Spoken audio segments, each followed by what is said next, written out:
Entonces, retomo la pregunta, la idea principal sería partir de cómo hacer para que todos se aprendan en las aulas y cómo hacer para que nuestras aulas puedan poner entre paréntesis esas desigualdades sociales que tal vez han estado siempre, pero que hoy aparecen como más exacerbadas. Entonces, es nuestra idea plantear de qué modo transformar a las aulas en lugares que abriguen, que contengan, que incluyan, que tuerzan destinos que de otra manera parecerían signados por el fracaso. Bueno, es nuestra idea volver a repensar eso.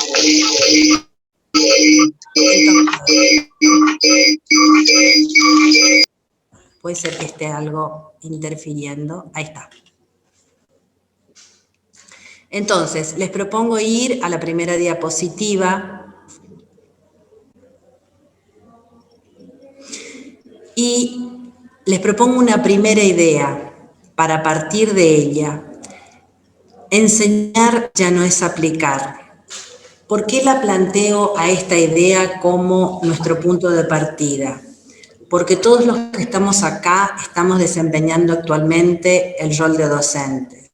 Todos los que estamos acá estamos enseñando.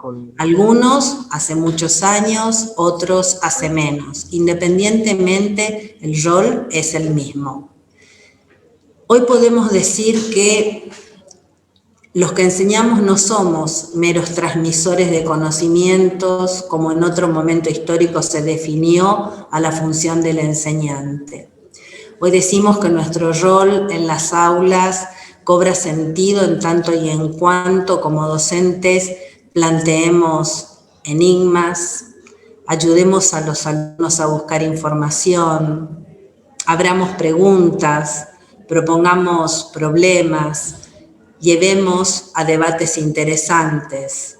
La mera transmisión de información ya no es una función del docente. Los docentes estamos para otras cosas y por eso la primera idea que les propongo es enseñar ya no es aplicar. Si avanzamos en las diapositivas nos encontramos con algunas otras ideas que intentan responder a esta pregunta. Lejos está de mí ofrecer definiciones. No es esa la idea, sino solamente acercar algunos pensamientos y acercar mi posición respecto de cómo hoy entiendo a la actividad de enseñar. Hoy defino a la enseñanza como una actividad práctica.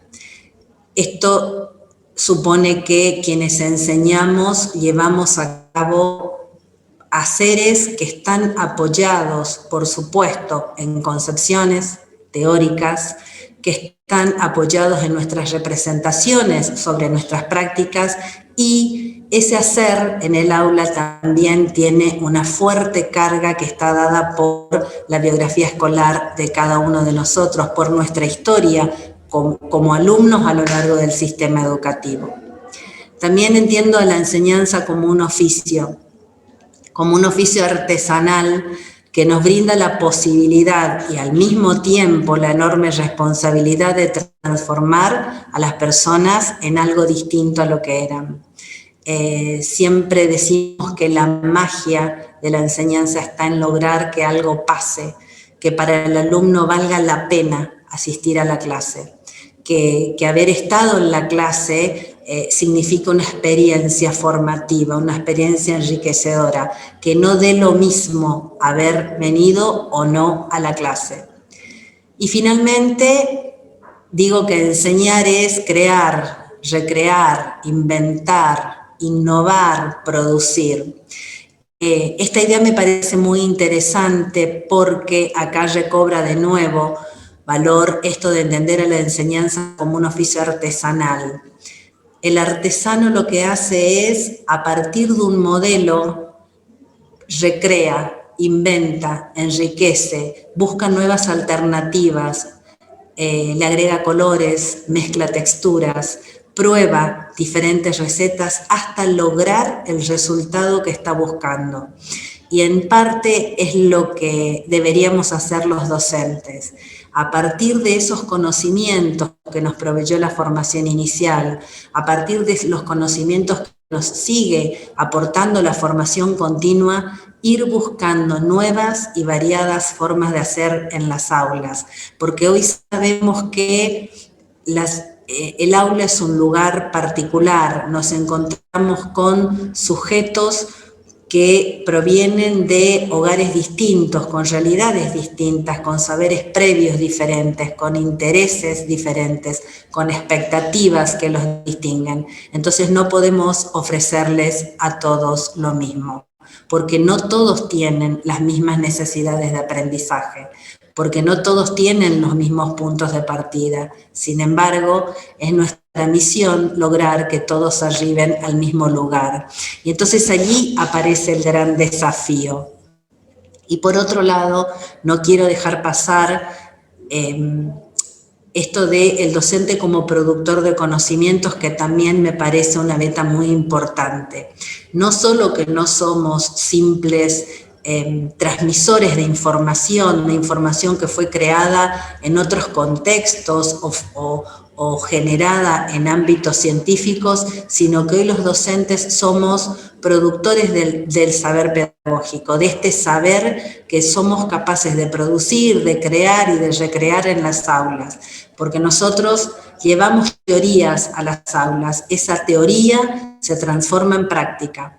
A partir de lo que sucede en nuestras prácticas somos capaces de poner en tensión al conocimiento teórico y nuevamente recrear las prácticas a través de ese análisis o esa reflexión sobre la teoría.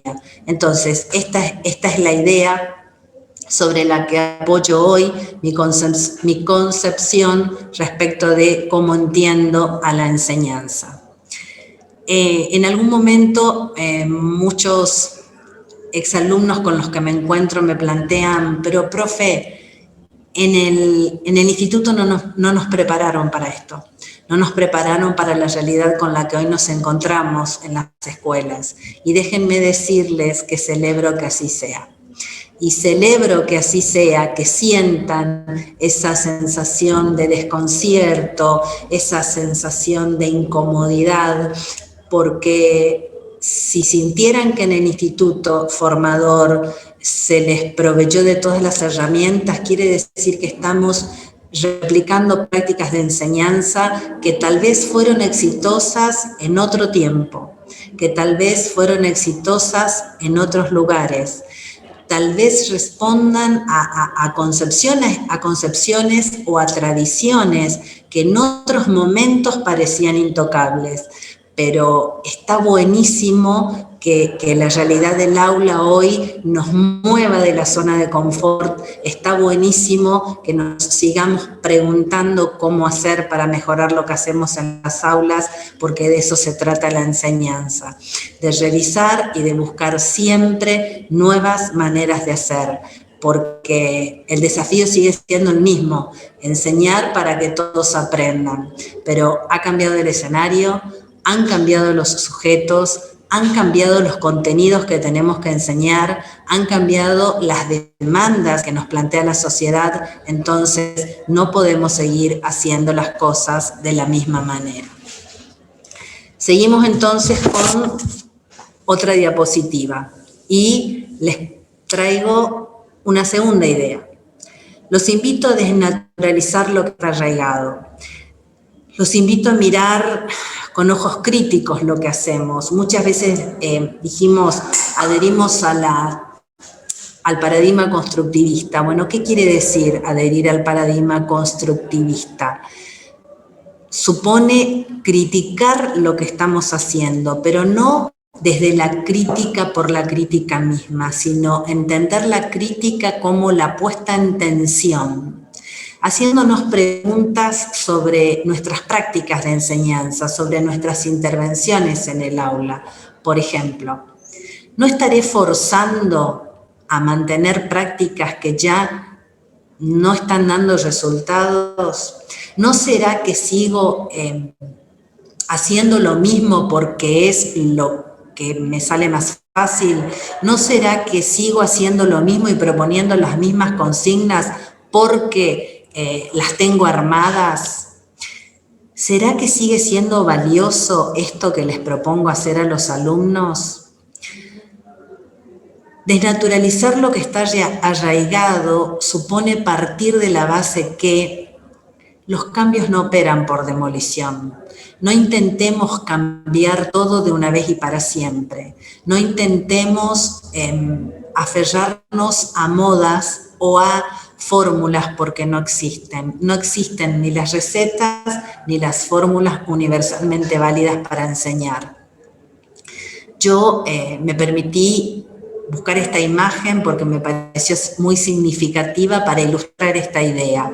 Si observan, son dos bicicletas y, lógicamente, estas bicicletas tienen ruedas que no les van a permitir rodar. Muchas veces los docentes sentimos esto, que las cosas no funcionan, que aquello que pensamos, que aquello que planificamos, o esto que les decía antes, lo que nos daba resultado en otros momentos o en años anteriores, ya no nos funciona. Entonces la propuesta es buscar limar esos vértices de esas ruedas para que puedan rodar. La idea, la bicicleta está inventada. La bicicleta ya tiene ruedas. Nosotros lo que tenemos que hacer es buscar el modo de que vuelvan a funcionar y de que sean útiles para este contexto, para este grupo de alumnos, para esta situación concreta que hoy nosotros tenemos en las aulas. Entonces me voy a la tercera de las ideas que les traigo. Es la idea de innovar. Instalemos nuevos modos de enseñar. Esa es la idea que comparto y les traigo una viñeta. No sé si la pueden leer porque las letras son muy pequeñitas, pero la voy a leer en voz alta.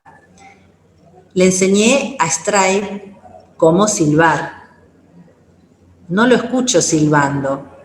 Dije que le enseñé, no que él lo aprendió. Elegí esta viñeta porque durante mucho tiempo los docentes estábamos convencidos que por el solo hecho de enseñar, nuestros alumnos aprendían. Y nosotros estábamos tan convencidos de que lo que estábamos haciendo estaba bien porque siempre ponemos lo mejor de nosotros en cada clase, entonces no podíamos entender cómo podía no haberse producido el aprendizaje si para nosotros la enseñanza había sido impecable.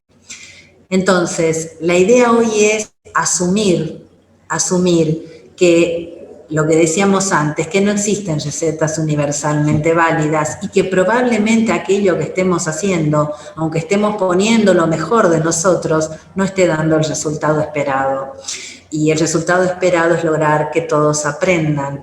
En tanto y en cuanto todos los alumnos que están en las aulas aprendan, cobra sentido la enseñanza. Para eso está la enseñanza, esa es la finalidad, para eso enseñamos los docentes.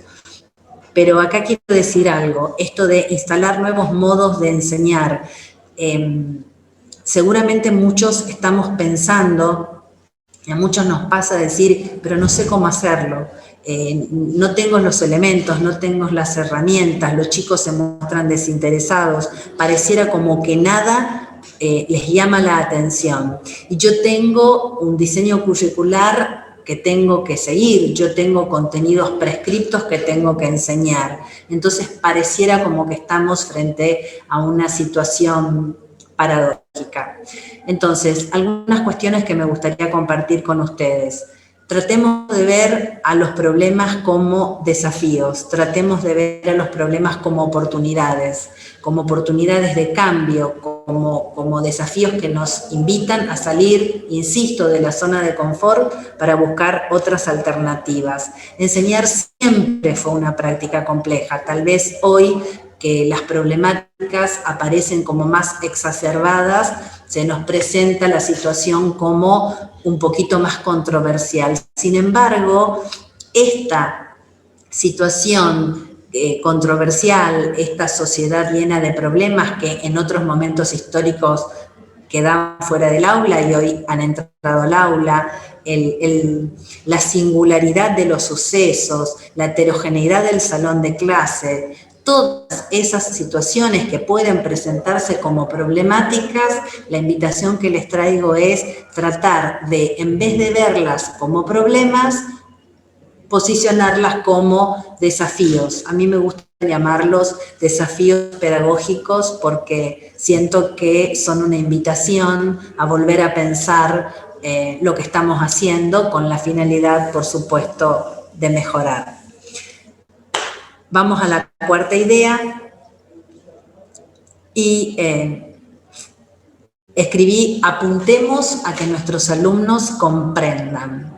Y entonces, si nos preguntamos cómo queremos que sean nuestros alumnos, si yo en este momento habilitara el chat, y no lo voy a hacer por una cuestión de tiempo, y para respetar sus tiempos personales, pero si yo preguntase cómo queremos que sean nuestros alumnos, estoy segurísima que ustedes dirán: quiero que sean críticos, cuestionadores, comprometidos, responsables, creadores, empáticos, solidarios, y podría seguir enumerando aptitudes, capacidades, habilidades que todos queremos que ellos desarrollen. Entonces, a partir de estas características que estoy segura, la mayoría de los que estamos acá vamos a coincidir, que eso es lo que deseamos que nuestros alumnos logren, la pregunta sería: ¿qué estamos haciendo nosotros en las aulas? ¿Qué estamos haciendo nosotros como docentes para que ellos sean capaces de desarrollar esas capacidades? ¿Qué estamos haciendo nosotros para brindarles oportunidades para que ellos esas habilidades cognitivas, sociales, sean capaces de desarrollarlas? Y entonces, la idea es: apuntemos a que ellos comprendan. ¿Y por qué la comprensión aparece como una capacidad interesante de tener en cuenta y de trabajar para ella? Porque difícilmente puedan aprender si no comprenden. Difícilmente ese proceso de aprendizaje entendido como la atribución de significados puede llegar a concretarse con sentido si ellos solo se limitan a almacenar información en la memoria. Información que no entienden, información a la que no le encuentran utilidad, información que para lo único que les sirve es para probar algunas pruebas que les toma en algún momento del año. Entonces nosotros no queremos eso, y estoy segura que todos coincidimos en que estamos apuntando a otra cosa en las aulas, estamos buscando a lograr que los alumnos comprendan, pero para que esa comprensión sea un hecho y para que esa comprensión posibilite el desarrollo de todas esas capacidades que todos queremos lograr en los chicos, sean niños, sean adolescentes o adultos, tenemos que trabajar. ¿Y cómo lo vamos a hacer? Bueno, seguimos entonces profundizando un poquito esta cuestión de la comprensión. Les traigo una posición que es la de David Perkins. En el año 1999, David Perkins definió a la comprensión como una actuación. Para Perkins, comprender supone actuar con ese conocimiento y de manera flexible. ¿Qué quiere decir actuar con el conocimiento y de manera flexible? Si nosotros estamos buscando que nuestros alumnos comprendan, tenemos que intentar que ellos puedan hacer con ese conocimiento, que puedan usar el conocimiento. Tendríamos que apuntar como docentes, a partir de esta definición que nos ofrece Perkins, tendríamos que apuntar como docentes, y esa es la invitación de esta tarde, a lograr que ese conocimiento que está prescripto, ese conocimiento que nosotros tenemos que ayudarlos a los alumnos a que lo puedan aprender, ese aprendizaje se lleve a cabo de manera comprensiva.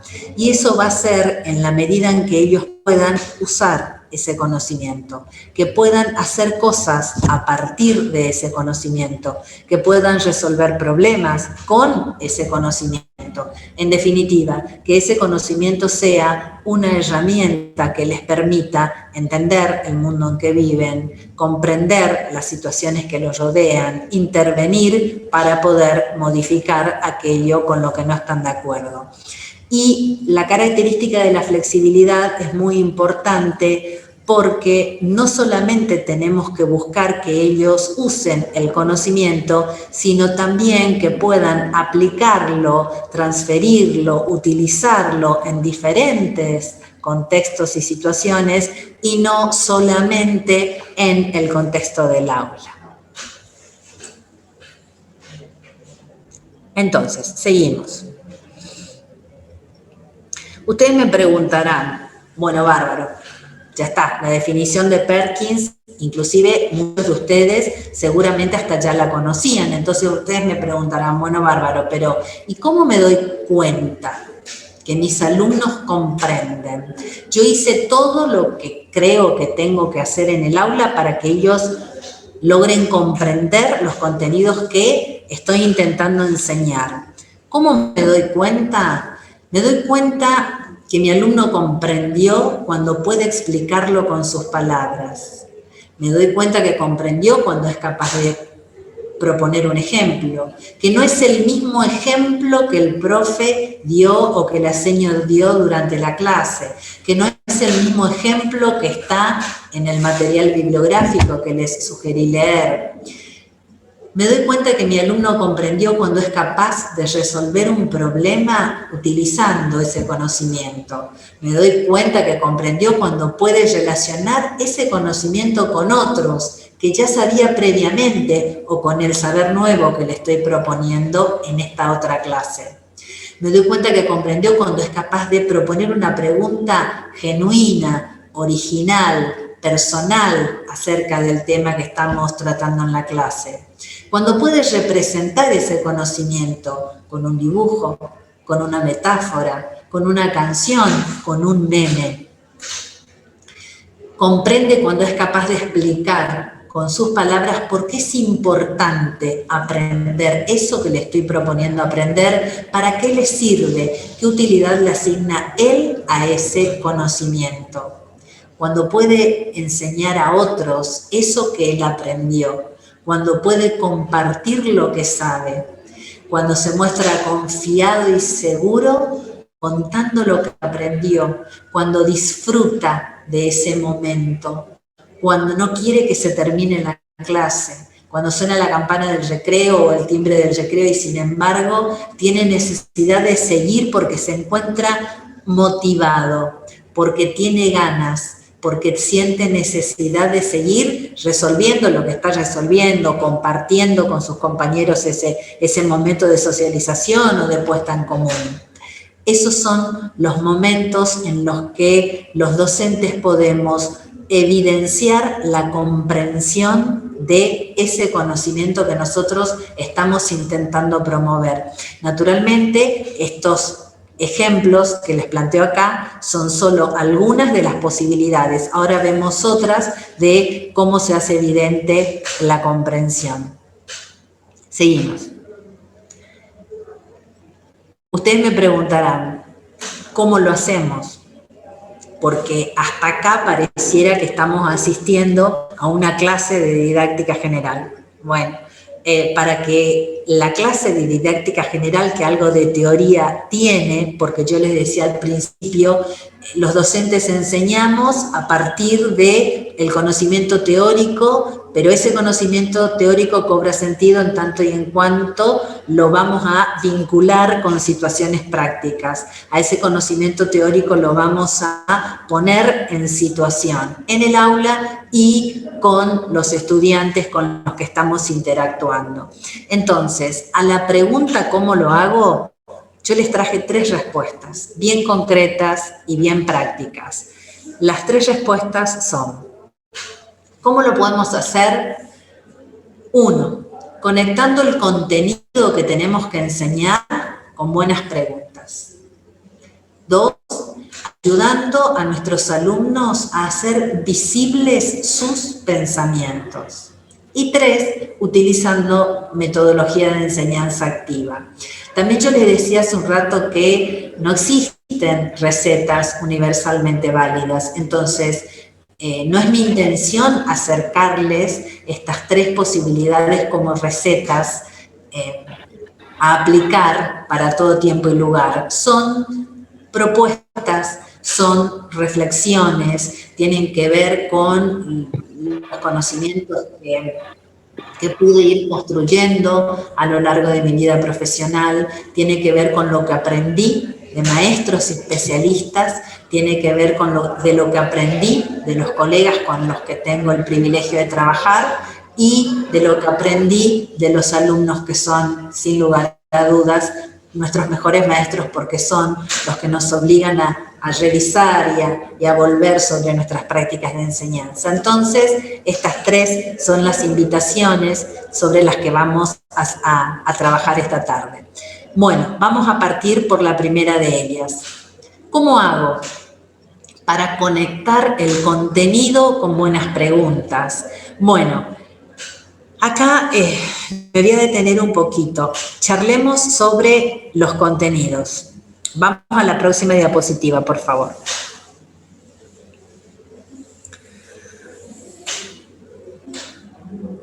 Menos es más.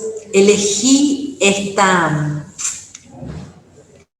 cita, esta frase, porque me parece interesante que pensemos por un momento en los contenidos que estamos enseñando.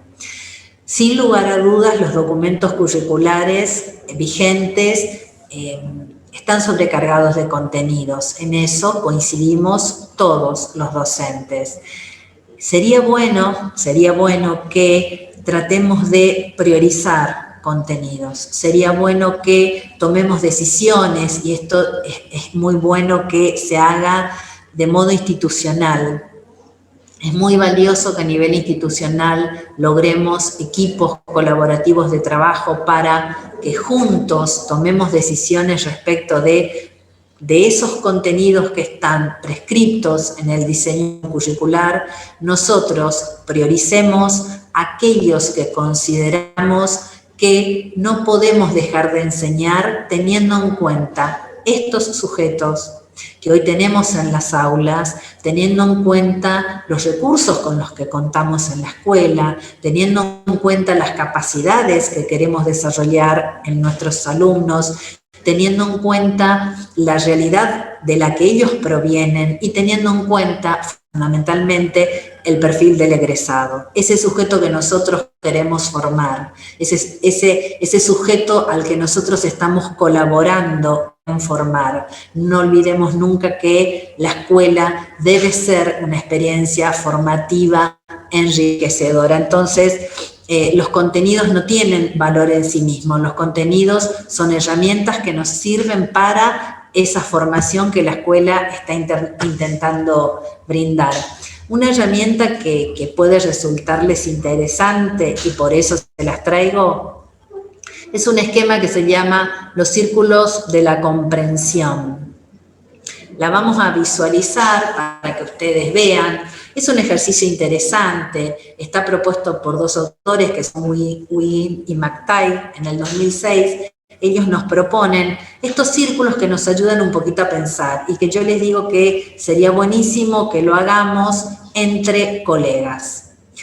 Fíjense que en el círculo central dice, comprender de manera profunda y perdurable. Es un ejercicio muy interesante que nosotros, con todos los contenidos que tenemos incluidos en nuestros programas, tratemos de identificar aquellos que nosotros decimos, estos contenidos deben ser comprendidos por nuestros alumnos de manera profunda. Estos no se negocian.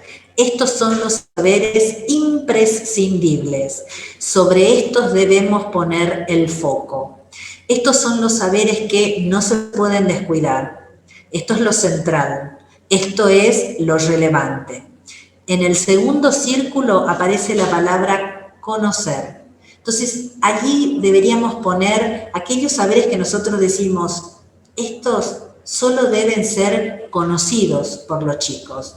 Y fíjense que en el último círculo aparece la palabra familiarizarse. Allí estarían esos saberes más fronterizos, esos saberes accesorios, esos saberes que tal vez no sean tan necesarios de que sean abordados de modo declarativos por el docente. Tal vez pueda proponerles actividades de búsqueda, de profundización, de análisis, o tal vez puedan ser actividades optativas.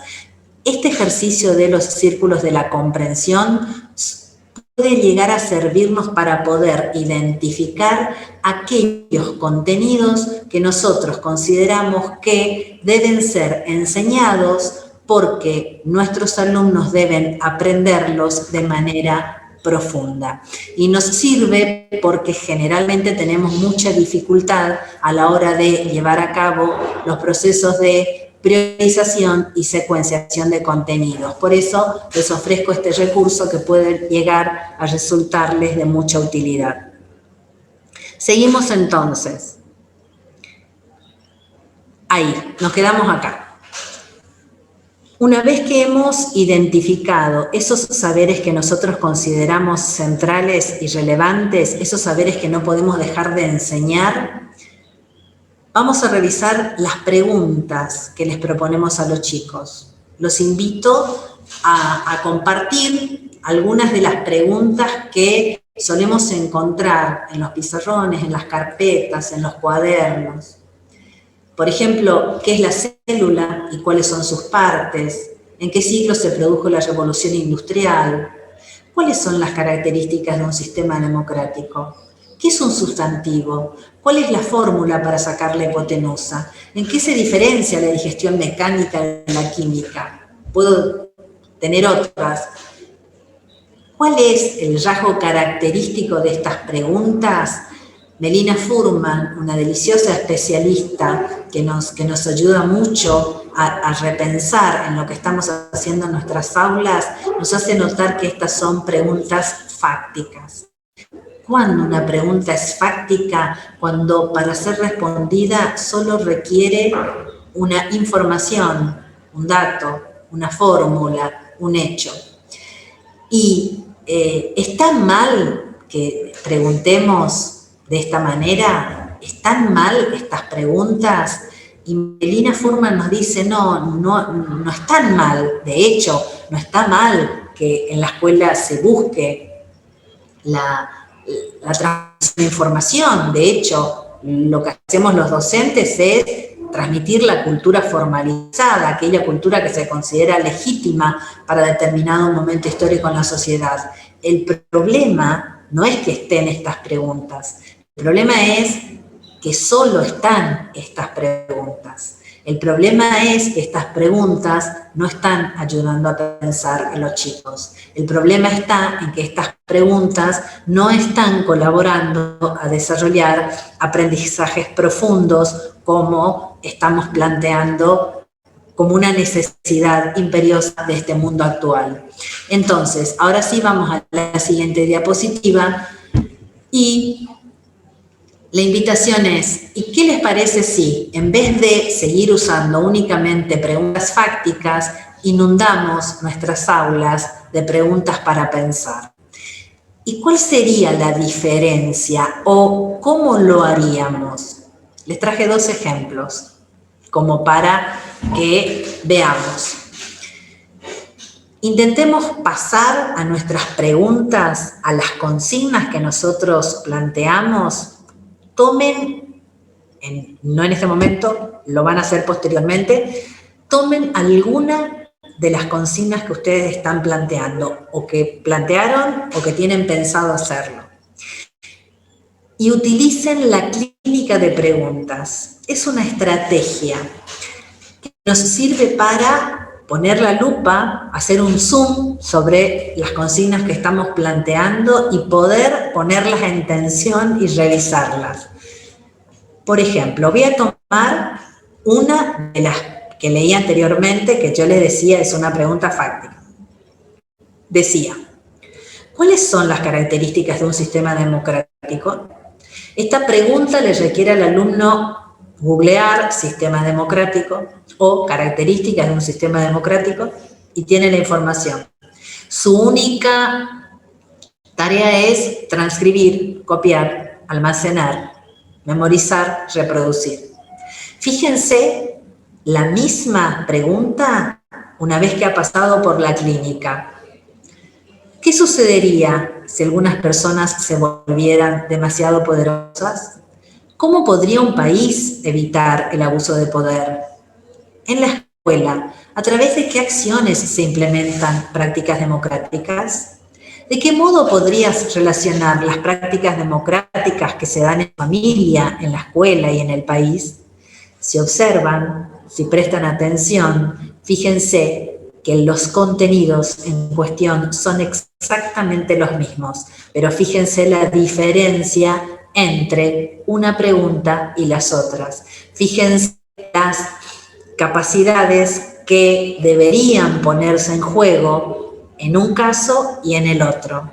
Entonces, la invitación es: pasemos nuestras consignas por la clínica y veamos cómo quedarían reformuladas una vez que analicemos si esta pregunta que estamos planteando los chicos es solo una pregunta fáctica o es una pregunta que los invite a pensar. Veamos otro ejemplo. Una pregunta fáctica. ¿Qué son los trastornos alimenticios y cuáles son los más frecuentes? Esa es una pregunta fáctica. Tiene que buscar la información, la definición y la clasificación de trastornos alimenticios. Fíjense, la misma consigna una vez que pasó por la clínica. Hay un caso. Es sábado por la noche y Emilia está encerrada en su cuarto desde la tarde. Es una agradable noche de primavera y está preparada la realización del baile para elegir la reina de los estudiantes. A pesar de haber participado con sus compañeros en la confección de la bandera del curso y haber picado papelitos en jornadas interminables, hoy decide no ir a la fiesta. Hace días se prueba ropa, nada de lo que tiene en el placar la hace sentir cómoda. Al contrario, el espejo le devuelve una imagen que la avergüenza, de la que no se siente orgullosa. Se pone el pijama, se acuesta y apaga la luz del cuarto para que en su casa todos crean que está dormida. Sin embargo, está apretando la garganta para no gritar mientras sus lágrimas inundan su almohada. ¿Qué le pasa a Emilia? ¿Por qué se siente así? ¿Por qué, a pesar de tener ganas de ir al baile, decide no hacerlo? ¿Qué sentimientos tendrá Emilia? ¿Cómo podrías ayudarla si fuese tu compañera? ¿Qué te gustaría hacer por Emilia? La misma cuestión, los trastornos alimentarios, lo que produce en una persona que los padece, la problemática social, y fíjense cómo a partir de haber pasado esta pregunta fáctica por la clínica y haber transformado la consigna en un caso para pensar, se puede disparar inclusive el abordaje de esta problemática desde diferentes perspectivas e inclusive trabajar de modo conjunto con otras materias y no solamente desde un solo punto de vista. Nos va a dar lugar a poder pensar en la integración curricular de lo que nos vamos a ocupar más adelante.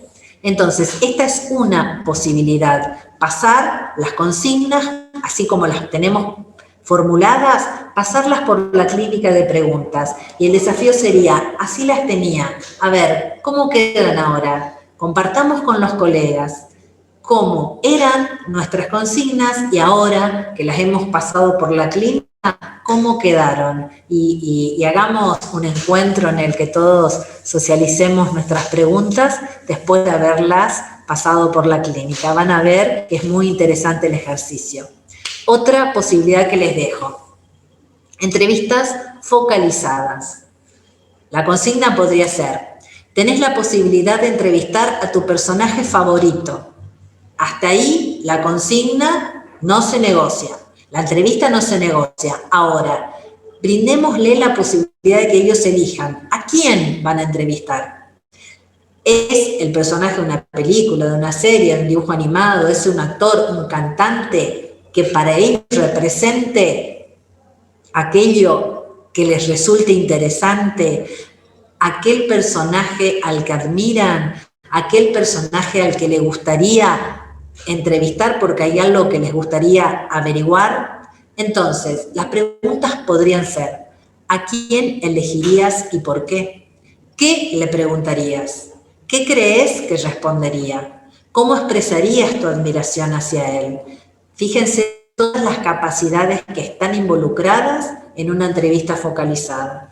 La elección de un personaje, que justifique por qué lo elige, que formule preguntas. Podemos trabajar según sea el nivel en el que estamos trabajando y la edad de los chicos, podemos trabajar la diferencia entre preguntas dicotómicas y preguntas abiertas, la diferencia entre ellas, las ventajas y desventajas entre cada tipo de preguntas, etc. La imaginación también está en juego porque le preguntamos ¿qué crees que respondería ese personaje ante tu interrogante? Le pedimos que exprese su posición porque tiene que mostrar por qué lo admira y hacerle sentir a otro su admiración. Ahí también está poniendo en juego la capacidad de expresar emociones a través de palabras. Todas esas capacidades se pueden poner en juego a través de proponerles a los chicos la realización de entrevistas focalizadas. Vamos a otro ejemplo. Estas son preguntas metacognitivas. Todos ustedes saben la importancia que tiene la metacognición como esa capacidad de volver sobre lo que hicimos, como esa capacidad de revisar lo que hemos hecho, de volver a pensar, de volver sobre lo que hicimos para mejorarlo, para poder analizarlo, para poder reflexionar. Entonces, aquí aparecen algunas preguntas que pueden servir para proponer a los chicos ejercicios metacognitivos. En la siguiente diapositiva se van a encontrar con otras posibilidades que también permiten el ejercicio de la metacognición. ¿Qué estás aprendiendo? ¿Qué estás haciendo para aprender? ¿Cómo te das cuenta de que estás aprendiendo? ¿Con qué dificultades te encontraste al intentar responder las consignas? ¿Y qué hiciste para superar las dificultades? O sea, ¿qué pusiste en práctica para que la dificultad o las dificultades no te amedrenten y vos poder seguir de lograr la meta que fue resolver el problema o sea cual fuere la consigna que ustedes hayan propuesto? ¿De qué modo argumentarías en contra de la postura del autor? Generalmente les pedimos a los chicos que expresen lo que los autores dicen, lo que los autores sostienen. Bueno, una cognitiva podría ser, bueno, esto es lo que el autor dice o el personaje dice o sostiene. Bueno, ¿qué les dirías vos para contraargumentar esa posición? ¿Cuál sería una posición opuesta? ¿Qué capacidades ha puesto él de manifiesto al realizar el trabajo? Que se autoevalúe y al mismo tiempo ese momento autoevaluativo le va a servir para que él pueda ponderar qué podría hacer para mejorar ese trabajo. Si tuviese la oportunidad de rehacerlo, bueno, ¿qué haría distinto? Todas estas son posibilidades de metacognición. Seguimos ahora con la segunda propuesta. Yo les decía que la primera alternativa que les traía es conectar los contenidos a enseñar con buenas preguntas. La segunda de las alternativas que les traigo es ayudemos a los chicos a que hagan visible sus pensamientos, que puedan poner en palabras y en acciones eso que están pensando.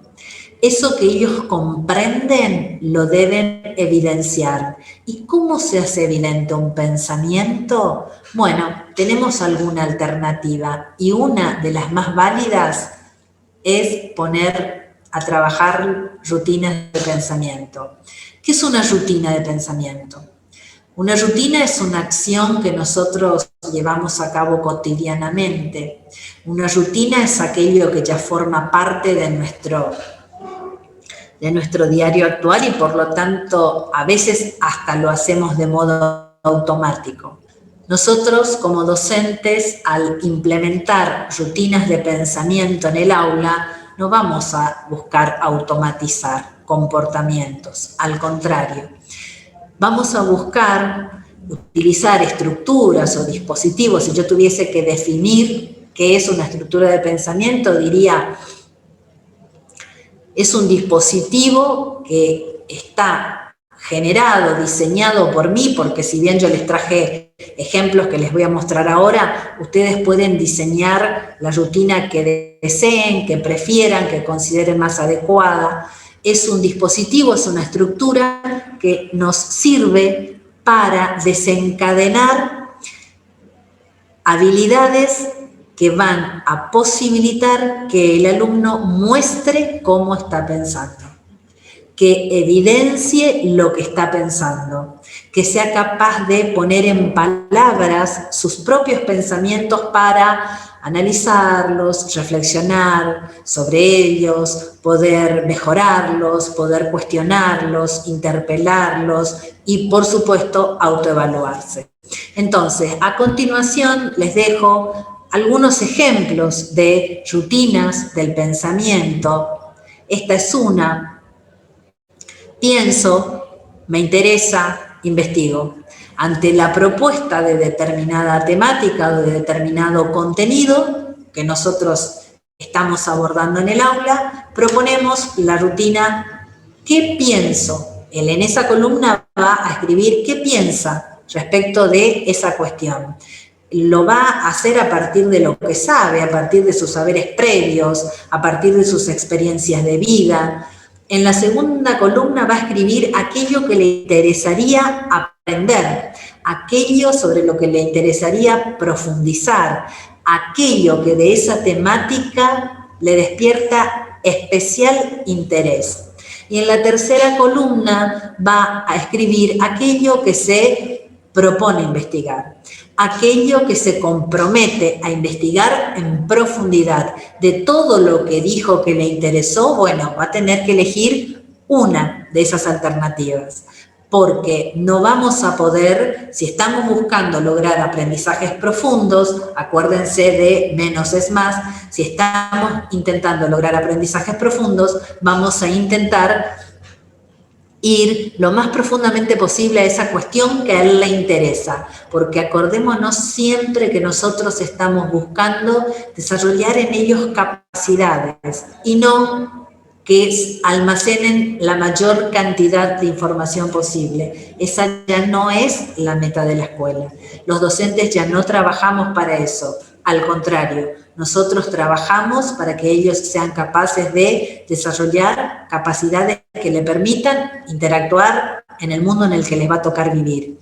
Entonces, esta es una posibilidad. Otro ejemplo de rutina de pensamiento es esta que sigue a continuación. Veo, pienso, me pregunto. Vamos a suponer que hayan hecho una salida de campo, vamos a suponer que hayan presenciado en la escuela alguna situación en particular, alguna situación conflictiva o cualquier otra situación en la que ustedes consideren que se puede aplicar esta rutina. ¿Qué vio? ¿Qué piensa acerca de la situación? ¿Y qué preguntas les surgen a partir de eso que vieron y pensaron? El trabajo va a consistir naturalmente en la búsqueda de respuestas a esas que son sus preguntas. Y sus preguntas naturalmente responden a sus intereses. Seguimos, así vemos otro ejemplo. En este caso, la rutina nos propone responder a 3 preguntas. ¿Qué sé? ¿Qué quiero saber? ¿Y qué he aprendido? En la primera columna, ellos van a plantear sus saberes respecto de la cuestión que estoy presentando. Vamos a suponer que estamos en una clase en la que estamos presentando un nuevo contenido. Entonces, ¿recuerdan qué hacíamos en el viejo modelo? En el viejo modelo, cada vez que íbamos a enseñar un nuevo contenido, el docente actuaba como expositor, porque tenía que darles ese conocimiento que los chicos no tenían. Bueno, ese es el modelo que hoy está siendo revisado y que estamos tratando de dejarlo de lado. Hoy estamos tomando los saberes que los chicos traen al aula, porque a partir de esos saberes nosotros vamos a generar nuevas conexiones, pero necesitamos partir de esos saberes. Entonces, ¿qué sé de esto? ¿Qué quiero saber? Ahí de nuevo aparece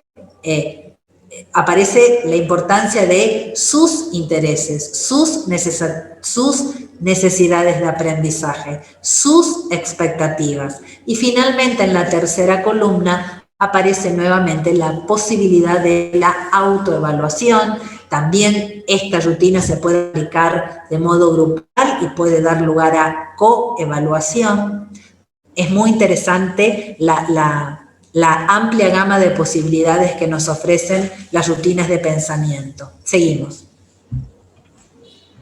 Acá tengo un ejemplo, que es una foto de una rutina de pensamiento utilizada a nivel primario. Fíjense que las 2 capacidades en juego son comparación y contrastación. Aparecen 2 animales y tienen que compararlos con todo lo que implica la comparación, que es establecer semejanzas y diferencias, ver qué tienen en común y qué tienen de diferentes, y finalmente aparece la posibilidad de que, en este caso, el niño exprese con sus palabras qué aprendió, para qué le sirvió este ejercicio. Seguimos. Leo, deduzco, ya sé qué. Otra vez aparecen 3 posibilidades como alternativas para que, insisto con esto, volvemos a la idea de la primera parte. No olvidemos que somos artesanos de la enseñanza, no olvidemos que como artesanos podemos jugar, podemos recrear, podemos tomar estos modelos y a partir de estos modelos crear otros nuevos, diferentes y mejores. Esa es la idea. No tomen a ninguna de estas rutinas como que no me puedo apartar de ellas o no puedo proponer otras. No, al contrario. Es justamente una invitación para que ustedes mejoren todo esto que yo hoy les estoy compartiendo. Seguimos. Vamos a el tercer punto. ¿Cómo hacemos? Les decía, una posibilidad es conectando el contenido con buenas preguntas. La otra posibilidad es valiéndonos de rutinas de pensamiento, proponiendo a los chicos pensar usando rutinas que les permitan hacer visible qué piensan, cómo piensan, qué están aprendiendo de modo comprensivo. Y la tercera posibilidad es utilizar metodología de enseñanza activa. Acá seguramente todos ustedes las conocen. En algún momento de su formación inicial o continua las han usado, estoy segura que las siguen usando. Entonces, lo que vamos a hacer es un rápido repaso por estas metodologías que pueden ser útiles a la hora de repensar cómo estamos enseñando. En este caso es la estrategia de resolución de problemas y tiene que ver con esta postura de plantear al contenido no como algo acabado, como algo terminado, como una verdad inobjetable. Por el contrario, acá aparece la habilidad del docente para presentar ese contenido a enseñar como una situación enigmática, como un problema a resolver. Y tampoco es novedoso lo que voy a decir, pero no por eso menos interesante. Planteemos problemas factibles factibles de ser resueltos por los chicos. No vaya a ser cosa que ese problema, en vez de ser un estímulo para llegar a la solución, sea visualizado por ellos como un obstáculo, porque el problema que presentamos se aleja demasiado de sus posibilidades de resolución o de sus intereses. Entonces tengamos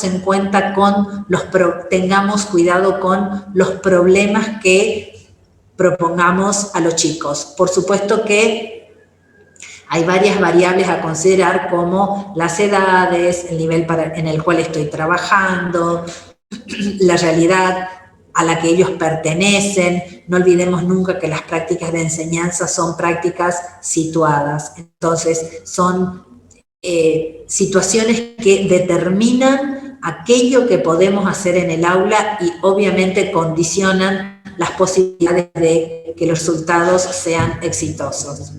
Seguimos, en la siguiente diapositiva se van a encontrar con las fases a tener en cuenta al aplicar la estrategia de resolución de problemas. En cada fase tenemos tareas que nos corresponden a nosotros como docentes y otras que están reservadas a ellos. Este cuadrito es interesante en la medida en que diferencia lo que cada uno de nosotros va a hacer. Tampoco es novedoso, pero en el que es el salón de clase, quienes enseñamos tenemos actividades que nos corresponden ejecutar y al mismo tiempo hay tareas que son de los chicos y tienen que estar claramente delimitadas porque las responsabilidades son compartidas y todos tenemos que asumir aquello que nos compete hacer, porque a la hora de la evaluación no solo debe ser puesta en tela de juicio la actuación del alumno, sino que también aquello que hemos hecho nosotros como enseñantes tiene que ser objeto de evaluación. No nos olvidemos que las prácticas de enseñanza también deben ser evaluadas y, ¿por qué no brindarles a ellos la posibilidad de que puedan emitir su opinión personal respecto de cómo fue esa ayuda que brindamos nosotros como enseñantes? Porque otro modo de definir lo que es la enseñanza es decir que enseñar es ni más ni menos que ayudar a otros a aprender. Entonces, podemos preguntarles a los chicos si esa ayuda fue brindada en la medida de sus necesidades, si algo faltó, qué propondrían para próximas oportunidades. Bueno, todo eso tiene que ver con la evaluación que pueden hacer ellos también de las prácticas de enseñanza. Seguimos con otra estrategia, que es el análisis y discusión de casos. Tienen un ejemplo de un caso, puede ser el que usamos en la clínica de preguntas, en el que les proponía el caso de Emilia con trastornos de alimentación. Así, y de manera que seguramente ustedes van a encontrar las más adecuadas para lograr estimular a los chicos y lograr que esos casos los motiven, que los involucren, que se sientan comprometidos con la cuestión. Ustedes van a encontrar la temática, el vocabulario, la alternativa más valiosa para trabajar aquello que ustedes están queriendo trabajar en el aula. Del mismo modo, también el análisis de caso tiene fases y cada uno de los protagonistas tiene actividades que les son propias y roles que les son propios. Esta es otra estrategia para enseñar a pensar. Vamos en la próxima diapositiva tienen el aprendizaje basado en proyectos. En este caso, sería muy, muy beneficioso que esa temática, que esa problemática que pudo haber sido diagnosticada como muy prioritaria para todos los de la clase, ese proyecto tiene que ser auténtico, tiene que ser viable, tiene que ser realista. Y para que eso pueda ser de ese modo, tiene que salir de los chicos. Muchas veces pasa que esos proyectos son propuestos por nosotros los docentes porque nosotros creemos que hay que llevarlos a cabo, porque la necesidad es percibida desde nosotros y al no ser vista como prioritaria por ellos esa misma necesidad, el proyecto se termina diluyendo. Ellos no lo sienten como valioso y por lo tanto no se involucran. Lo importante es que la necesidad surja del grupo, que la utilidad del proyecto sea visible para todos y por lo tanto todos se van a involucrar en llevarlo a cabo. Del mismo modo que las otras estrategias, aquí también tenemos fases, tenemos momentos responsables y recursos para poder lograr el objetivo propuesto. ¿Seguimos? Acá tenemos también, es solo a modo para que a ustedes les quede, las 3 fases básicas que estarían involucradas en la estrategia aprendizaje basado en proyectos. Obviamente, vuelvo a decir, es solo una apreciación, no quiere decir que necesariamente tengan que cumplir de este modo, sino simplemente alguna que otra idea que les dejo como para que ustedes puedan tomar como punto de partida y posteriormente mejorar a partir de todo lo que ustedes ya saben. Sigamos. Esta es una estrategia muy novedosa. Es un tatetí. Todos sabemos jugar al tatetí y en este caso nos da la posibilidad de plantear una consigna que es obligatoria, que en este caso está en el centro, y consignas optativas. La consigna obligatoria no se negocia, todos deben pasar por ella, pero en los otros casos les damos la posibilidad que sobre una misma temática ellos elijan qué consigna resolver. En cada consigna podemos plantear diferentes capacidades, con mayores y menores dificultades.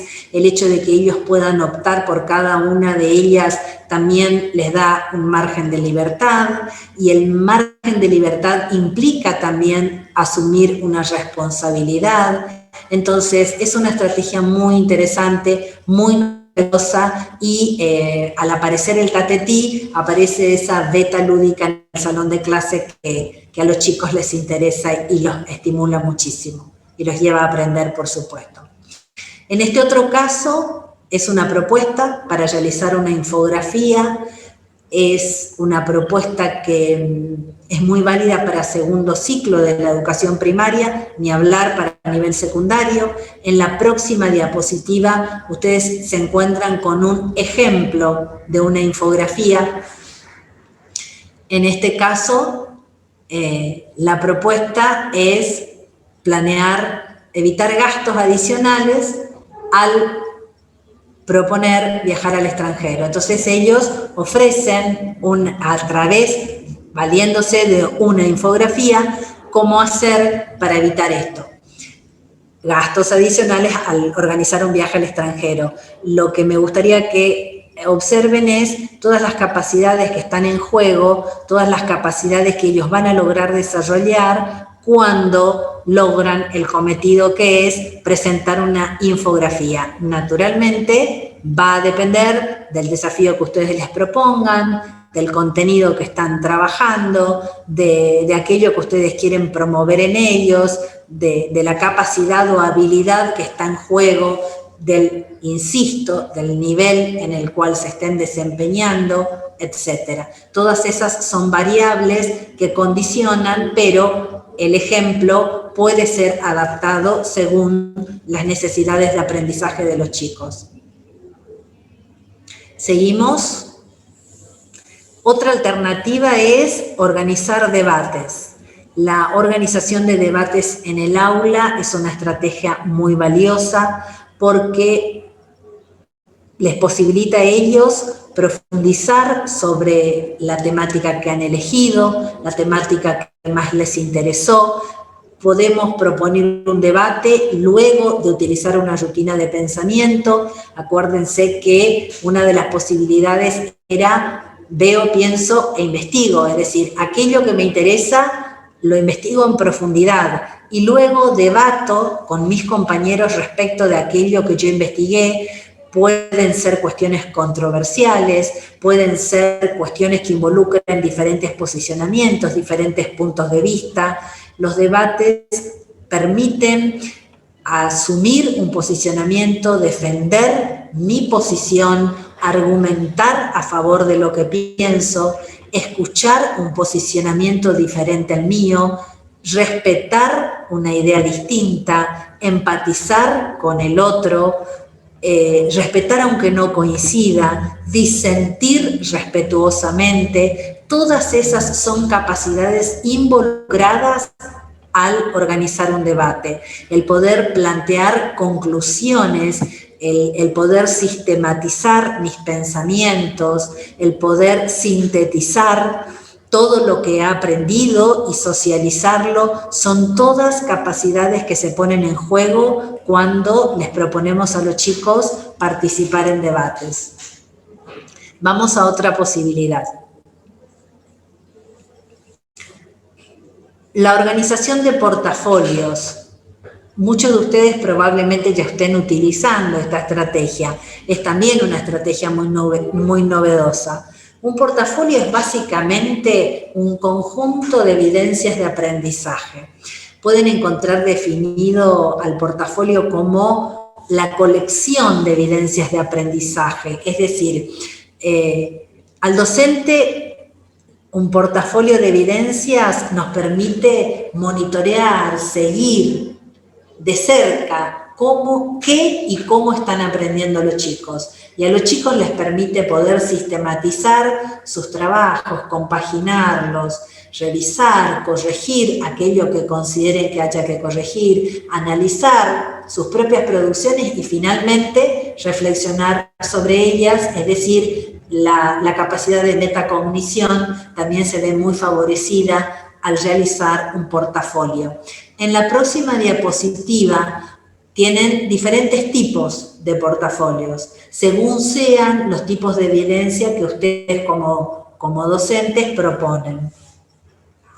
Pueden proponer un portafolio vitrina en el que ustedes establecen qué evidencias deben incluirse en el portafolio. Ustedes de antemano plantean aquellos trabajos que ellos van a tener que presentar, en qué momento van a tener que hacerlo. En el segundo caso es un portafolio de cotejo. El profesor o el maestro predetermina la cantidad de evidencias y qué características va a tener que asumir de todos los trabajos que hayan realizado, por ejemplo, para recopilar información. Bueno, cuáles de ellos o aquellos realizados en tales y tales fechas van a ser incluidos al portafolio. Ahí aparece nuevamente la intervención del docente a la hora de establecer criterios para que ellos incluyan en esa sumatoria de evidencias aquellas que ellos elijan.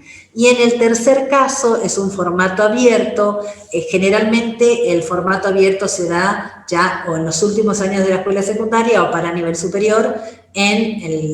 Se les otorga amplia libertad al alumno para que elija aquellas evidencias que él considera reflejan su proceso de aprendizaje, aquellas evidencias que para él representan con mayor claridad aquellos aprendizajes que ha obtenido a lo largo del proceso, que puede ser un trimestre, un cuatrimestre o naturalmente todo el año. En la siguiente diapositiva tienen los diferentes pasos graficados, sintetizados, los diferentes pasos para la realización de los portafolios en caso de que sea una estrategia que no la conozcan. Probablemente para muchos de ustedes esté de más este detalle, pero bueno, por ahí para algunos puede ser útil, así que se los dejo también. Sigamos. Esta es otra alternativa, es una estrategia interesante, se las comparto porque la estoy usando y realmente me da muy buenos resultados y siento que a los chicos también les sirve mucho, se llama Una que conozcamos todos. Consiste en que ellos, les proponemos a los chicos que elijan una película, una serie, una novela, una canción, un cuento, una fábula, la que ellos quieran, pero la condición es que todos la conozcamos, es decir, la debemos conocer todos los que estamos en el salón de clase, los compañeros y el docente. El trabajo, una vez que la seleccionaron, las consignas tienen que ver con que ellos justifiquen por qué la eligieron, qué relación guarda con la temática o el contenido de la clase, que caractericen a los protagonistas, cuáles son las características, qué emociones, qué sensaciones, qué sentimientos están vivenciando los protagonistas, qué les gusta de la historia que cuenta, la canción, la serie, la poesía, en qué los deja pensando, qué les gusta, qué no les gusta, con qué están de acuerdo, qué aspectos negativos le encuentran. Si tuvieran la posibilidad de cambiar el título de la canción, de la película, de la serie, ¿qué título le pondrían y por qué? Si tuvieran la posibilidad de cambiar el final, ¿cuál propondrían y por qué? Esta es otra posibilidad de trabajo muy interesante, y lo más interesante es el momento en que se socializan las producciones y el aula se transforma en una feria en la que todos muestran una que conozcamos todos y el trabajo que cada uno de ellos o que cada subgrupo, porque también, por supuesto, va a depender de la cantidad de alumnos que integran la clase, la posibilidad de que esté trabajado de manera individual o colectiva. En la siguiente tenemos mi rompecabezas. ¿Por qué se llama mi rompecabezas? Porque si buscamos en el diccionario el significado de la palabra, encontramos que el rompecabezas es un juego de mesa cuyo objetivo es armar una figura combinando las piezas correctamente, es decir, las piezas deben encastrar. En este caso no existe el rompecabezas armado correctamente, es decir, no existe una forma predeterminada de encastrar las piezas. La propuesta es, a partir de una clase en la que se hayan intercambiado palabras, mensajes, emociones, en las que se haya leído un texto, en las que cada uno haya expresado una opinión, en las que cada uno haya expresado un punto de vista, una clase en la que el docente haya tenido a su cargo la exposición acerca de alguna temática, habiendo tomado una noticia de interés que está circulando actualmente por los medios masivos de comunicación, haciendo referencia a alguna problemática acuciante de la escuela o de la comunidad a la cual pertenecen. No importa la situación, elijan la que a ustedes les parezca más pertinente para trabajar mi rompecabezas. Una vez que se eligió la situación, les pedimos a ellos que elijan palabras que se deriven o se desprendan de esa situación que han seleccionado, que anoten las palabras elegidas, que imaginen que cada palabra es una pieza y luego les pedimos que armen el rompecabezas como les parezca a ellos más adecuado, ir uniendo o relacionando, estableciendo relaciones sustantivas entre esas piezas o palabras que han elegido. Esta posibilidad les va a permitir a ellos conceptualizar, porque cada palabra va a hacer alusión a un concepto que ellos van a tener que ser capaces de expresarlo, les va a dar la posibilidad de establecer relaciones entre conceptos, les va a dar la posibilidad de establecer prioridades entre conceptos, les va a dar la posibilidad de mostrar a otros cómo pensaron, cómo relacionaron palabras, por qué las relacionaron de esa manera, qué fue para ellos lo más significativo de todo lo que escucharon, etcétera, etcétera. Por eso es una estrategia muy interesante y también los invito a que la prueben. Seguimos. Expreso lo que siento. En este caso, me valgo de una imagen en la que dice mucho, dice bastante. A simple vista se nota que estamos frente a una situación de bullying. Lo que hice fue, en este caso, se las muestro tal cual la estoy usando, en este caso transcribí textualmente la cita de un diario en la que se cuenta que una familia desconsolada expresó su dolor después de que su niño se quitara la vida por haber sufrido bullying en su clase. Todos deben estar al tanto de esta noticia que circuló por todos los medios de comunicación. Tomé la noticia, la seleccioné porque me pareció un hecho actual, relevante y pertinente para trabajarlo, y a partir de allí formulé las consignas, que ustedes por supuesto las pueden recrear. Les pedí que expresaran las emociones que les genera el hecho, que sienten, que movilizan ellos esta situación. ¿Les importa? ¿Por qué? ¿Les resulta indiferente? ¿Por qué? ¿Los remonta a situaciones familiares que los hayan tenido como protagonistas o como testigos?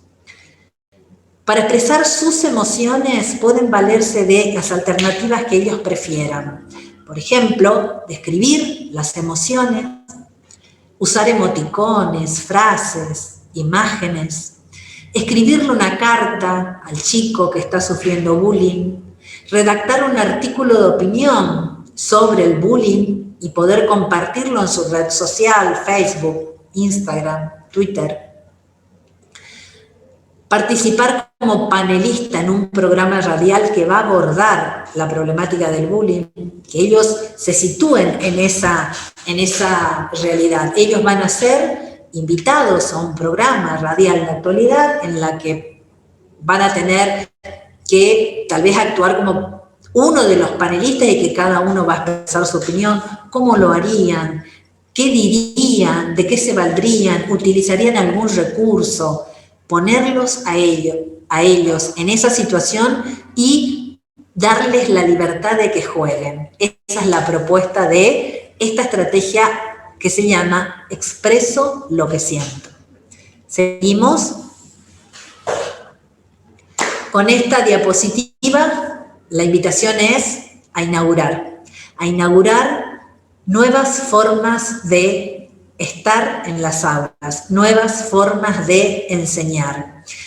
Nosotros, todos los docentes de todos los niveles del sistema educativo después de la pandemia, hemos advertido que somos capaces de sacar ases debajo de la manga. Hemos demostrado que nada nos detiene, que las escuelas se cerraron, que las puertas de las escuelas se cerraron. Sin embargo, nosotros seguimos enseñando y los chicos siguieron aprendiendo. La pandemia puso de relieve sin lugar a dudas el valor de la escuela, sin lugar a dudas la importancia del rol docente, y entonces la invitación o la propuesta es inauguremos en nuestras aulas, inauguremos en nuestras escuelas nuevas formas de enseñar. Enseñémosles a los chicos a aprender. Aprender a aprender es un desafío. Muchas veces esperamos que ellos pongan en juego capacidades que no tienen. Bueno, tenemos la enorme oportunidad, el enorme desafío de poder enseñarles a aprender.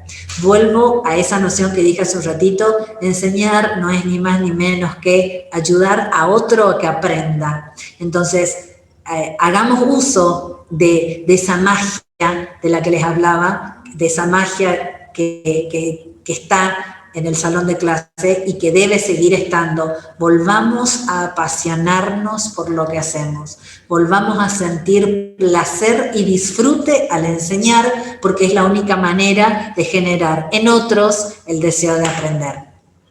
En la próxima diapositiva les traigo una imagen que estoy segura que los va a convocar, que estoy segura que los va a emocionar. Al caballo de Troya, todos lo conocemos, y yo les escribí ahí en la diapositiva: saquemos los soldados del caballo de Troya. Saquemos nuestros soldados, de una vez por todas saquémoslos. ¿Se acuerdan que los griegos construyeron un enorme caballo? Cuando Troya dormía, Sinón liberó a los soldados que estaban escondidos en ese enorme caballo y se inició la destrucción de la ciudad. Troya cayó en manos de los griegos. Saquemos los soldados del caballo de Troya y destruyamos para siempre las aulas con preguntas fácticas, destruyamos las aulas apagadas y volvamos a crear aulas en las que se disfrute de lo que se hace, se disfrute del enseñar y se disfrute del aprender. Entonces, saquemos los soldados del caballo de Troya. ¿Cuáles son nuestros soldados? Vamos a la próxima diapositiva y los vamos a encontrar. Un soldado. No existe una sola forma de enseñar. No existe. No existe. No existen recetas. Lo dije y lo voy a volver a decir. Aquello que me enseñaron en el profesorado, aquello que aprendí en la formación continua, aquello que veo que hace el colega, aquello que hacen los demás, puede darles resultados a los otros. ¿Pudo haberme dado resultado a mí? Bueno, voy a buscar una nueva manera de hacerlo. Me voy a permitir recrear, me voy a permitir inventar, me voy a permitir ser un artesano de la enseñanza. Otro caballo de Troya. Todos los alumnos pueden aprender, todos. Tratemos de entender que inclusión no implica que los chicos se matriculen. Un aula inclusiva es un aula en la que los chicos están y están aprendiendo. Pero si aceptamos que todos deben aprender, porque aprender es un derecho adquirido, hay otro caballo de Troya que tenemos que sacar. Incluyámoslos. Y seamos conscientes que muchas veces el sistema atenta contra esa posibilidad. Muchas veces la exclusión está dada en la misma escuela. Muchas veces desde las escuelas estamos generando prácticas que excluyen. No nos olvidemos que la escuela puede torcer un destino que parecía inexorable. No nos olvidemos que tenemos la oportunidad y la responsabilidad de generar escuelas que abriguen de la intemperie del afuera, escuelas que contengan, escuelas que hagan sentir que hay lugar para todas las trayectorias escolares, no solo para la trayectoria teórica. Creemos, generemos, fabriquemos escuelas que abriguen a todas las trayectorias, a las teóricas y también a las reales, porque son las reales las que tienen nombre y apellido en nuestro registro de asistencia. Pongamos en tensión, discutamos con lo que en otros momentos fue exitoso, lo que en otro momento, aquella secuencia didáctica que fue planificada en otro contexto, que fue planificada antes de la pandemia y que me daba resultados maravillosos, hoy puede necesitar ser revisada, puede necesitar ser interpelada, hoy puede necesitar una reformulación de la consigna, puede necesitar incluir alguna estrategia novedosa, puede necesitar que limemos un poquito las ruedas para que pueda rodar. Otro caballo de Troya. Consideremos las aulas como ámbitos heterogéneos, pero no veamos a la heterogeneidad o no veamos a la diversidad como un obstáculo. Al contrario, veámosla como una posibilidad de hacer lo que hacemos de la mejor manera y veamos a la diversidad como una alternativa de ponernos a nosotros como enseñantes ante una prueba, ante un desafío, ante una invitación a que salgamos de nuestra zona de confort, de dejar de hacer eso que veníamos haciendo, aunque hayamos estado cómodos haciéndolo. Veamos la diferencia como una oportunidad. Y esto tiene que ver con, no estoy diciendo adaptar la clase a cada estudiante. No, de ninguna manera, porque sería imposible, porque tenemos en las aulas 20, 25, 30, 35 estudiantes. Entonces, la idea de adaptación curricular pasa por brindemos iguales oportunidades de aprendizaje. Eso es adaptar. Eso es brindar la posibilidad de que todos puedan acceder a los conocimientos. No todos van a poder comprender la misma consigna. No todos van a poder resolver la misma actividad. No todos van a poder acceder a los mismos recursos. Ahí aparece la expertise del docente, ahí aparece el movimiento estratégico, ahí aparece el caballo de Troya para proponer diferentes consignas, apelando a diferentes recursos para que todos puedan aprender. Otro caballo de Troya, busquemos que la diversidad sume a través del trabajo en equipo. Los grupos heterogéneos suman, los grupos heterogéneos sirven, no solo tienen que trabajar juntos los que tienen las mismas capacidades. Ya aprendimos que la diferencia es constructiva, ya aprendimos que a respetar, a comprender al otro, a ponerme en el lugar del otro, la empatía, esa capacidad que últimamente se nos está requiriendo mucho, es la escuela una excelente oportunidad de poder enseñarla. ¿Y cómo la enseño? Cotidianamente, en el trabajo en grupo, en el poder compartir, en el poder darle al otro lo que el otro no tiene y yo tengo, en el poder brindarle esto que puedo hacerlo y que tal vez él no lo pueda hacer, mostrándole al otro cómo hice y él, a partir de verme a mí haciéndolo, se va a animar a hacerlo. Otro caballo de Troya, entendamos la comprensión como un desempeño. Fue una de las primeras ideas que planteé tomando la definición de David Perkins.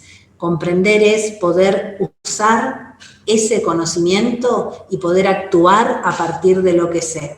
Entonces, cuando mi alumno es capaz de resolver un problema porque usó el conocimiento aprendido, ahí la comprensión se transforma en una acción. Fue capaz de hacer a partir de algo que sabe, fue capaz de poner en evidencia un conocimiento. Eso es entender a la comprensión como un desempeño y no al conocimiento de modo declarativo o inerte.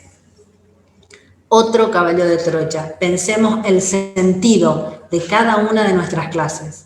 ¿Para qué voy a proponer esto a la clase? ¿Para qué les voy a pedir que hagan esto que les voy a pedir que tienen que hacer? ¿Qué sentido tiene plantearles esta consigna? ¿Qué sentido tiene plantearles la resolución de esta actividad? ¿Por qué les voy a proponer que lo hagan en grupo? ¿Por qué les voy a proponer que hagan individualmente? ¿Qué estoy buscando que sean capaces de lograr? ¿Qué? ¿Cuál es el objetivo al que ellos tienen que arribar? ¿Cuál es el propósito que yo como enseñante estoy persiguiendo? ¿Qué ambiente estoy buscando generar? ¿Qué aprendizajes estoy buscando promover? Esas son las preguntas que nos debemos y, por supuesto, muchísimo mejor si las podemos responder en equipo de trabajo con colegas, quiero decir. Otro caballo de Troya. ¿Qué capacidades voy a intentar promover a partir de este contenido que tengo que enseñar? No nos olvidemos, y esto ya lo venimos diciendo desde hace mucho tiempo, que los contenidos van a ser significativos en tanto y en cuanto les sirvan a los chicos para poder comprender el mundo en el que viven y poder transformarlo. No es para nada novedoso lo que estoy diciendo, pero no perdamos nunca de vista que nuestros alumnos tienen que resolver problemas que les sirvan para intervenir en la sociedad de la cual forman parte. La escuela habrá alcanzado su meta si forma a ciudadanos capaces de desenvolverse, de intervenir, de criticar constructivamente, de criticar con propuestas y de poder sumar a la sociedad de la que forman parte. Si hemos sido capaces de aportar en algo a eso, habremos contribuido bastante a la misión que nos encomendó la sociedad desde el momento en el que somos docentes y estamos trabajando en las escuelas. Así que bueno, ya en la próxima diapositiva está la invitación para que ustedes pongan manos a la obra. Tienen los conocimientos, tienen las capacidades, tienen las posibilidades. Ojalá nos podamos encontrar de modo presencial, compartiendo nuestras clínicas de preguntas, nuestros rompecabezas, una que todos sepamos, nuestras rutinas de pensamiento. Ojalá podamos compartir entre colegas todo lo que hemos sido capaces de renovar, de mejorar, de revisar, porque de eso se trata la enseñanza, entendida como un oficio artesanal, como un oficio que está buscando siempre generar en el salón de clase un ambiente cognitivamente estimulante, porque a eso estamos apuntando a que las salas de clase se transformen en lugares donde el aprender sea un desafío, donde el aprendizaje sea una invitación a conocer, a disfrutar, a involucrarme, a comprometerme, pero también en la próxima diapositiva está escrita la frase con la que me gustaría despedirme: transformemos las aulas en ambientes cognitivamente estimulantes y emocionalmente seguros. Ojalá lo logremos, ojalá. Ojalá los chicos sientan que el aula es un lugar en el que da gusto estar, o en que la mirada contenedora del docente es un andamio en el que se pueden apoyar, en el que encuentran la ayuda, en el puerto seguro. Ojalá los chicos se animen a equivocarse, ojalá los chicos adviertan que el error no es ausencia de saberes, sino un obstáculo que hay que superar y que hay alguien que es el docente y que son sus pares, que estamos para ayudarlos a superar ese obstáculo. Y ojalá también, esto ya como expresión de un deseo, ojalá también como docentes entendamos que no sabemos tantas cosas como creíamos saber, que no tenemos tantas certezas, sino que tenemos muchas preguntas y que sería buenísimo que generemos espacios compartidos de formación entre colegas para compartir dudas, compartir frustraciones, aprender en equipo, acompañarnos, porque de eso se trata esta tarea maravillosa que todavía nos sigue reuniendo.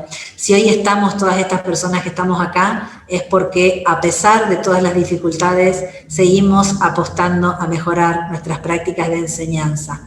Un placer haber estado con todos ustedes. Muchísimas gracias.